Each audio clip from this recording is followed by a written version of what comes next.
Hello বন্ধুরা, good morning. এই দেখো আজ সকাল সকাল আমার সোনা মামনি পুজো দিচ্ছে।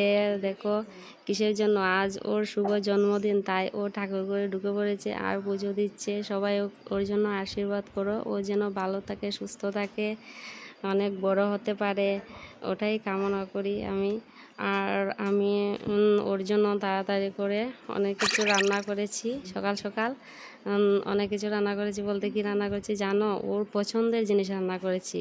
ওর পছন্দের জিনিস হচ্ছে গিয়ে এই দেখো ডিম সিদ্ধ, পুঁটি মাছ ভাজি, রামাস ভাজি, তারপর খারকুল ভাজি, তারপর ডালটা খুব প্রিয়, তাই ওকে খেতে দিয়েছি। এখন ওকে আমি নিজের হাতে একটু খাইয়ে দিব।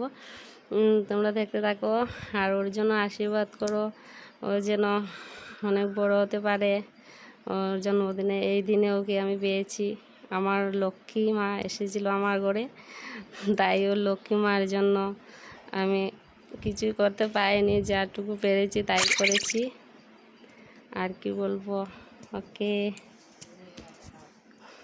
রাত্রে কেকটাও কাটা হবে, সঙ্গে দেখো তোমরা দেখতে পারবে। চেষ্টা করব দেখানোর জন্য কেক কাটাটা। এখন ও একাই নিজে নিজে খেয়ে নিচ্ছে। দেখো ও তিলকটাও করেছে আজ ঠাকুরে ঢুকে, কি সুন্দর তিলক করে হো, তাই সবসময় তিলক করে ঠাকুর করে ঢুকে আজও করেছে।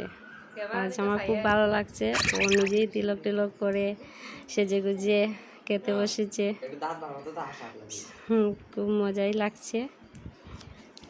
ওর বাবা বাড়িতে নেই, তাই একটু মনটা ভালো নেই। ওর বাবা বাড়িতে থাকলে আরও ভালো হতো। কে আর কিছু বলবো না।